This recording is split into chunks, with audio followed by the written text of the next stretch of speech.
जय बद्री विशाल दोस्तों आप सभी का स्वागत है मेरी नई वीडियो पर। उससे पहले दोस्तों, यदि अभी तक आपने मेरे इस चैनल को सब्सक्राइब नहीं किया अथवा आप पहली बार मेरे इस चैनल पे हैं तो कृपया सब्सक्राइब कीजिए, साथ ही बेल आइकन का बटन दबाना ना भूलें। इससे क्या होता है कि जब भी मैं कोई नई वीडियो अपलोड करता हूं तो आपके मोबाइल पे जो है नोटिफिकेशन के रूप में मेरी वीडियो आ जाती है। उससे जो है आपको सबसे पहले मेरी वीडियो को देखने का सौभाग्य प्राप्त होता है। दोस्तों, यदि मेरी कोई भी वीडियो आपको अच्छी लगे तो लाइक करें। प्रोत्साहन बढ़ाने के लिए, अपना सुझाव देने के लिए, या मैं कोई त्रुटि करता हूं उसके बारे में बताने के लिए जो है कमेंट अवश्य करें। और जो है मेरे द्वारा बताया हुआ ज्ञान अपने दोस्तों रिश्तेदारों तक पहुंचाने के लिए जो है शेयर करना ना भूलें। तो शुरू करते हैं आज की वीडियो। दोस्तों, आज हम चर्चा करेंगे एकादशी व्रत के विषय में, और साथ ही हम जो है आपको उत्पन्ना नाम की एकादशी का जो है कथा सुनाएंगे। शुरू करते हैं आज की वीडियो। दोस्तों, एकादशी व्रत करने की इच्छा रखने वाले मनुष्यों को दशमी के दिन से कुछ अनिवार्य नियमों का पालन करना पड़ेगा। इस दिन मांस, प्याज, मसूर की दाल आदि का निषेध वस्तुओं का सेवन नहीं करना चाहिए। दोस्तों, दशमी की रात्रि को पूर्ण ब्रह्मचर्य का पालन करना चाहिए तथा भोग विलास से दूर रहना चाहिए। एकादशी के दिन प्रातःकाल लकड़ी का दातुन ना करें। नींबू, जामुन या आम के पत्ते लेकर चबा लें और उंगली से कंठ साफ कर लें। वृक्ष से पत्ता तोड़ना भी वर्जित बताया गया है, अतः जो पत्ता स्वयं पेड़ से अलग हुआ हो उसका सेवन करें। यदि यह संभव ना हो तो पानी से 12 बार कुल्ले कर लें, फिर स्नान दान आदि कर मंदिर में जाकर गीता पाठ करें, या फिर मंदिर में जो पुजारी जी हैं उनसे गीता पाठ का श्रवण करें। अथवा संभव ना हो तो एकादशी व्रत की कथा सुने। प्रभु के सामने इस प्रकार प्रण करना चाहिए कि आज मैं चोर, पाखंडी और दुराचारी मनुष्यों से बात नहीं करूंगा, ना ही किसी का दिल दुखाऊंगा। रात्रि को जागरण का कीर्तन करूंगा। ओम नमो भगवते वासुदेवाय, इस द्वादश मंत्र का जाप करें। राम, कृष्ण, नारायण आदि विष्णु के सहस्त्र नामों को कंठ का भूषण बनाएं, यानी कि भगवान के विष्णु शेष नाम का जो है पाठ करते रहें। भगवान विष्णु का स्मरण कर प्रार्थना करें कि हे त्रिलोकीनाथ, मेरी लाज आपके हाथ है, अतः आप मुझे इस प्रण को पूरा करने की शक्ति प्रदान करें। दोस्तों, यदि भूलवश किसी निंदक से बात कर भी ली तो भगवान सूर्य नारायण के दर्शन कर धूप दीप से श्री हरि की पूजा कर क्षमा आदि मांग लेना चाहिए। एकादशी के दिन घर में झाड़ू नहीं लगाना चाहिए, क्योंकि चींटी आदि सूक्ष्म जीवों की मृत्यु का भय बना रहता है। और इस दिन बाल भी नहीं कटवाना चाहिए, ना अधिक बोलना चाहिए। अधिक बोलने से मुख से ना बोलने वाले भी शब्द निकल जाते हैं। इस दिन यथाशक्ति दान करना जरूर चाहिए, किंतु स्वयं किसी का दिया हुआ अन्न आदि कदापि ग्रहण ना करें। दोस्तों, दशमी के साथ मिली हुई एकादशी वृद्ध एकादशी मानी जाती है। वैष्णवों को योग्य द्वादशी मिली हुई एकादशी का व्रत करना चाहिए। त्रयोदशी आने से पूर्व व्रत का पारण अवश्य करें जितना संभव हो सके। दोस्तों, फलाहारी को गाजर, शलजम, गोभी, पालक, कुल्फा का साग इत्यादि का सेवन नहीं करना चाहिए। केला, आम, अंगूर, बादाम, पिस्ता आदि अमृत फलों का सेवन करें। प्रत्येक वस्तु प्रभु को भोग लगाकर तथा तुलसी दल छोड़कर करना चाहिए। द्वादशी के दिन ब्राह्मणों को मिष्ठान दक्षिणा देना चाहिए। क्रोध का त्याग करें और मधुर वचन बोलने की कोशिश करें। इस व्रत को करने वाला दिव्य फल को प्राप्त करता है। दोस्तों, यदि अभी तक आपने मेरे इस चैनल को सब्सक्राइब नहीं किया है, शीघ्र ही सब्सक्राइब कीजिए। तो हम आपको बताएंगे एकादशी, तो हम आपको बताएंगे 26 एकादशियों के नाम, जो कि इस प्रकार से: उत्पन्ना, मोक्षदा, सफला, पुत्रदा, सटतिला, जया, विजया, आमलकी, पापमोचनी, कामदा, बुरुथनी, मोहिनी, अपरा, आमला, पवित्रा, निर्जला, योगिनी, देवसैनी, कामिका और अजा, पद्मा, इंद्रा, पापांकुशा, रमा, देव प्रबोधिनी। इस प्रकार से जो है इन 26 एकादशियों के नामों का श्रवण करने से या इनमें से कोई भी एकादशी करने से, भले ही इसमें कोई त्रुटि रह जाए, फिर भी एकादशी का पूरा फल प्राप्त होता है। आमतौर पर देखा जाता है कि साल में 24 एकादशियां होती हैं। हालांकि अगर अधिक मास या मलमास आता है तो इनकी संख्या बढ़कर 26 भी हो जाती है। दोस्तों, अब जो है हम पहली एकादशी यानी कि उत्पन्ना एकादशी व्रत कथा के विषय में बताएंगे। मार्गशीर्ष कृष्ण पक्ष की एकादशी के दिन। तो शुरू करते हैं उत्पन्ना एकादशी कथा का। सूत जी कहने लगे, ऋषियों, इस व्रत का वृतांत और उत्पत्ति प्राचीन काल में भगवान श्री कृष्ण ने अपने परम भक्त युधिष्ठिर से कहा थी, वहीं मैं तुमसे कहता हूँ। एक समय युधिष्ठिर ने भगवान से पूछा था कि एकादशी व्रत किस विधि से किया जाता है और उसका क्या फल प्राप्त होता है। उपवास के दिन जो क्रिया की जाती है, आप कृपा करके मुझसे कहिए। यह वचन सुनकर श्री कृष्ण कहने लगे, हे युधिष्ठिर, मैं तुमसे एकादशी के व्रत का माहात्म्य कहता हूं, सुनो। सर्वप्रथम हेमंत ऋतु में मार्गशीर्ष कृष्ण एकादशी से इस व्रत को प्रारंभ किया जाए तो सर्वश्रेष्ठ माना जाता है। दोस्तों, दशमी को सायंकाल भोजन के बाद अच्छी प्रकार दातुन करें ताकि अन्न का अंश मुंह में ना रह जाए। रात्रि को भोजन कदापि ना करें, ना अधिक बोलें। एकादशी के दिन प्रातः 4 बजे उठकर सबसे पहले व्रत का संकल्प करें, यानी मन में निश्चित करें कि आज मैं व्रत रखूंगा अथवा रखूंगी। इसके पश्चात शौच आदि से निवृत्त होकर शुद्ध जल से स्नान करें।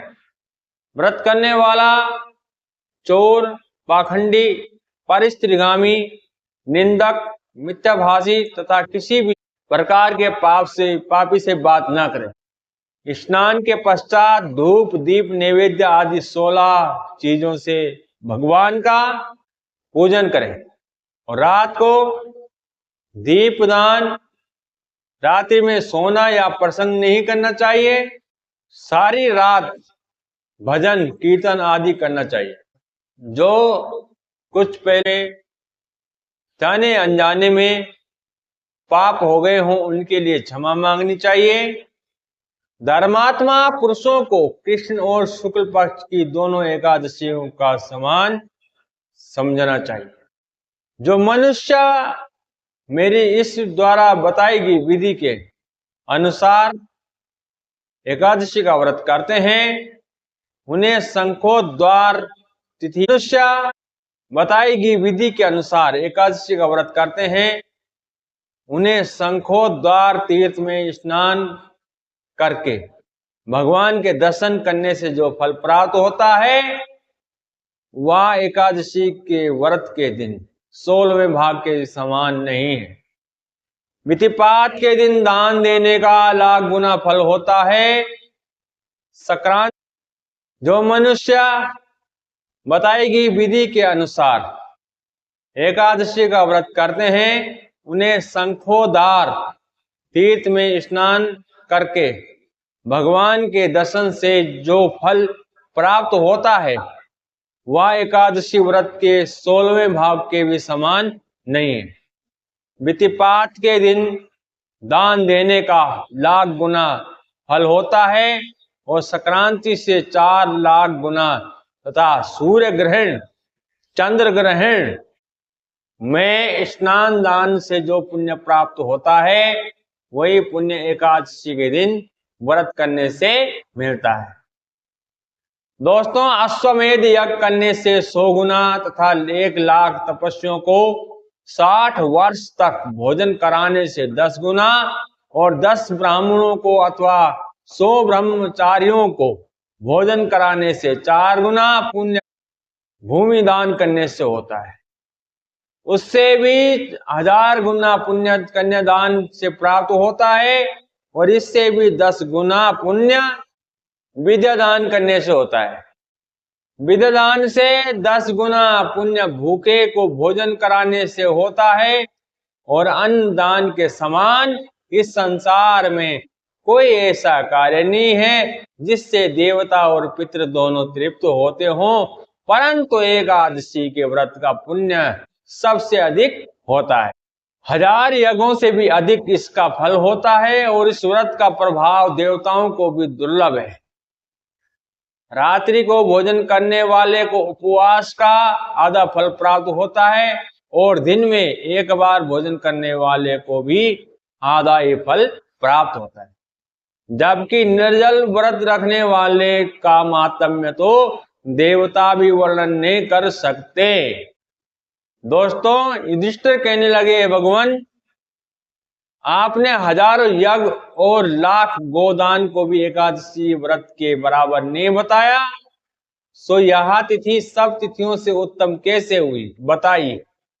तो भगवान कहने लगे, युधिष्ठिर सत्य युग में मुर नाम का एक दैत्य उत्पन्न हुआ था। वह बड़ा बलवान और भयानक था। उस प्रचंड दैत्य ने इंद्र, आदित्य, वसु, वायु, अग्नि आदि सभी देवताओं को पराजित करके भगा दिया था।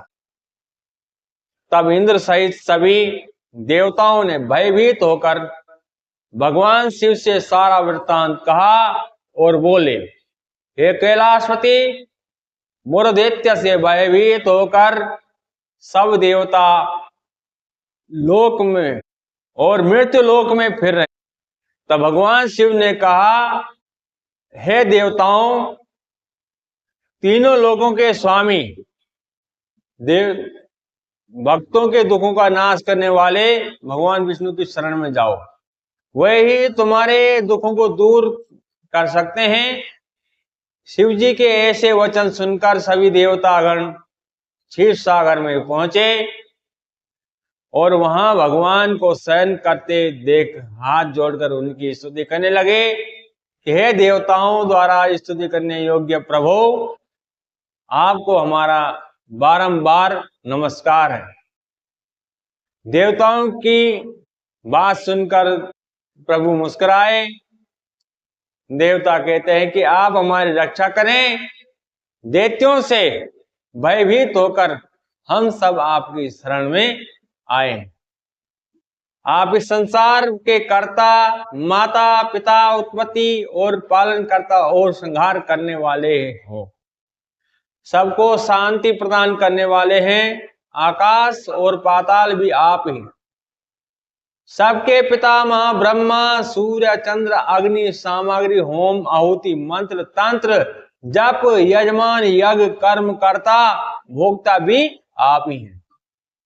आप ही सर्वव्यापक हैं और आपके सिवा तीनों लोकों में चर तथा अचर कुछ भी नहीं है। भगवान, दैत्यों ने हमको जीतकर स्वर्ग से भ्रष्ट कर दिया है और हम सब देवता इधर उधर भागे जा रहे हैं। आप उन दैत्यों से हम सबकी रक्षा कीजिए। इंद्र के ऐसे वचन सुनकर भगवान विष्णु कहने लगे, हे इंद्र, ऐसा मायावी दैत्य कौन है जिसने सब देवताओं को जीत लिया है? उसका नाम क्या है? उसमें कितना बल है और किसके आश्रय में तथा उसका स्थान कहाँ है? या सब मुझसे कहो। भगवान के ऐसे वचन सुनकर इंद्र बोले, भगवान, प्राचीन समय में एक नाड़ीजंग नामक राक्षस था। उसके महापराक्रमी और लोक विख्यात मुर नाम का एक पुत्र हुआ। उसकी चंद्रावती नाम की नगरी है और उसी ने सभी देवी देवताओं को स्वर्ग से निकालकर अपना अधिकार जमा लिया है।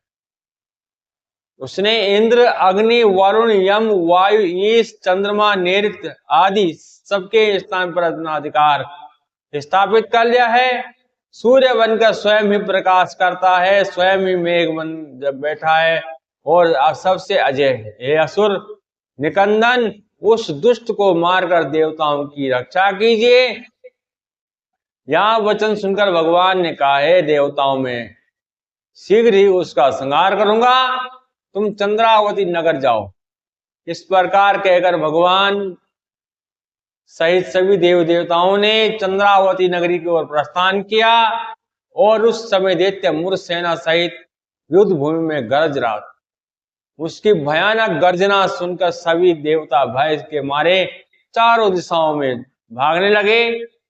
जब स्वयं भगवान रणभूमि में आए तो दैत्य उन पर भी अस्त्र शस्त्र आयुध लेकर दौड़े। भगवान ने उन्हें सर्प के समान अपने बाणों से बीन डाला। बहुत से दैत्य मारे गए, केवल मुर बचा रहा। वह अविचल भाव से भगवान के साथ युद्ध करता रहा। भगवान जो तीक्ष्ण बाण चलाते वह उसके लिए फूल के समान हो जाता। उसका शरीर छिन्न भिन्न हो गया, किंतु वह लगातार युद्ध करता रहा। दोनों के बीच मल्लयुद्ध भी हुआ। 10,000 वर्षों तक उनका युद्ध चलता रहा, किंतु मुर नहीं हारा। थक हार कर भगवान बद्री का आश्रम चले गए, जिसको जो है वर्तमान में बद्रीनाथ धाम से जाना जाता है। उस स्थान पर भगवान चले गए। वहां हेमवती नामक सुंदर गुफा थी। उसमें विश्राम करने के लिए भगवान उसके अंदर प्रवेश कर गए। यह गुफा 12 योजन लंबी थी और उसका एक ही द्वार था। विष्णु भगवान वहां योग निद्रा की गोद में सो गए। मुर भी पीछे पीछे आ गया और भगवान को सोया देखकर मारने को उद्यत हुआ। तभी भगवान के शरीर से उज्जवल कांतिमय रूप वाली देवी प्रकट हुई। देवी ने राक्षस मुर को ललकारा, युद्ध किया और उसे तत्काल मौत के घाट उतार दिया। श्री हरि जब योग निद्रा की गोद से उठे तो सब बातों को जानकर उस देवी से कहा कि आपका जन्म एकादशी के दिन हुआ है, अतः आप उत्पन्ना एकादशी के नाम से पूजित होंगे। आपके भक्त वही होंगे जो मेरे भक्त होंगे। इस प्रकार से दोस्तों मैंने आपको संपूर्ण उत्पन्ना एकादशी का कथा सुनाया है। कथा के बाद जब भगवान की आरती करें, भगवान को भोग लगाएं और क्षमा याचना करते हुए व्रत प्रारंभ करें। दोस्तों, यदि अभी तक आपने मेरे इस चैनल को सब्सक्राइब नहीं किया है तो शीघ्र ही सब्सक्राइब कीजिए और इसी प्रकार से अनेक ज्ञानवर्धक वीडियो को देखने के लिए जो है बेल आइकन का बटन दबाना ना भूलें और लाइक अवश्य करें। अच्छी लगे वीडियो चाहे कोई त्रुटि रह गई हो, अपने सुझाव देने हो तो कमेंट के माध्यम से आप मुझे बता सकते हैं। और अपने दोस्तों तक इस एकादशी की कथा को पहुंचाने के लिए शेयर करना ना भूलें। धन्यवाद दोस्तों, आपने मेरी संपूर्ण वीडियो देखी है। शीघ्र मिलेंगे किसी दूसरी वीडियो के साथ। तब तक के जय बद्री विशाल, जय श्री राम।